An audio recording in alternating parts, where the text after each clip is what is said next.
Premier Doug Ford visited Sault Ste. Marie yesterday to announce upcoming funding and protection of steelworkers, but steel wasn't the only topic of discussion at Algoma Steel yesterday, with Prime Minister Justin Trudeau unveiling the details of the carbon tax rebates in Ford's home city of Toronto yesterday. The Prime Minister said that putting a price tag on pollution is an incentive for people and businesses to find ways to reduce their emissions. They have said that 90% of the money collected from a carbon price will be returned to Canadians, with the remaining 10% handed out to small and medium-sized businesses and other organizations. Ford doesn't agree. People don't want this tax. This carbon tax does nothing for the environment. It's just another Trudeau Liberal tax grab that he's sticking his hand in your pocket. I always say, every time you stick your hand in your pocket, you have Justin Trudeau's hand in your pocket, taking money out. And it does nothing for the environment at all, but it's a job-killing, family-hurting tax. The sexual assault trial for a former gymnastics coach continues in southwestern Ontario today. Dave Brubaker has pleaded not guilty to 1 count of sexual assault and 1 count of invitation to sexual touching at the judge-alone trial in Sarnia. The charges relate to alleged incidents involving a former competitive gymnast between 2000 and 2007 when she was a teenager. The woman, who's now in her 30s, testified yesterday that Brubaker would kiss her on the lips to say hello and goodbye, starting when she was 12 years old. She told the court that when she was a teenager, he would occasionally spoon her in bed and tickle her belly while lying down for a nap between school and gymnastics practice. She also alleged there were times when he touched her inappropriately during sports massages. Brubaker, who was formerly director of the women's national gymnastics team, has not testified, but in part of an interview with police played in court. He does maintain that his relationship with the girls he coached was innocent. The judge hearing the trial will determine if the interview can be admitted as evidence in that case. With some trade uncertainty now out of the way, the Bank of Canada is widely expected to hike its benchmark interest rate today for the 5th time since the summer of 2017.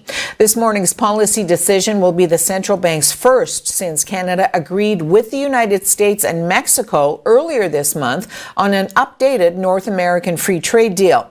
The bank left the rate unchanged at its policy meeting last September, and Senior Deputy Governor Carolyn Wilkins later said the unknown consequences of the continental trade talks, as well as the tit-for-tat tariff dispute, were front and center in the decision. Governor Stephen Pawlows's rate announcement today will also come as the Canadian economy continues to show signs of strength and the unemployment rate remains close to a 4-decade low. A hike would be Pawlows's first increase since July, when the rate rose 25 basis points to 1.5%.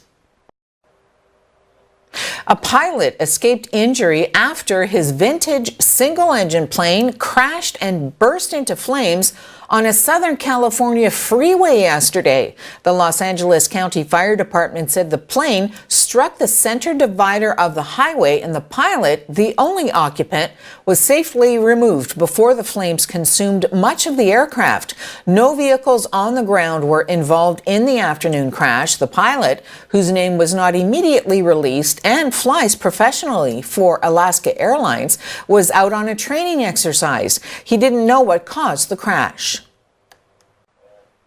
An internal Defense Department note warns that satellites vital to Canadian military operations are vulnerable to cyber attack or even a direct missile strike.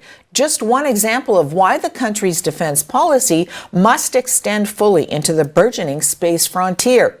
The Canadian military already heavily depends on space-based assets for basic tasks such as navigation, positioning, intelligence gathering, surveillance, and communications. Canada is also working on the next generation of satellites to assist with search and rescue and round-the-clock surveillance of maritime approaches to the country including the Arctic. But those important roles could be endangered as technological advances and lower costs allow more countries, including adversaries, to cause trouble in orbit. The note points out powers like China and Russia are developing the ability to wage technological attacks in space. The internal document adds Canada's new defense policy underscores the importance of space, creating a need for innovative investment to ensure national defense has the tools and the know-how to fend off threats.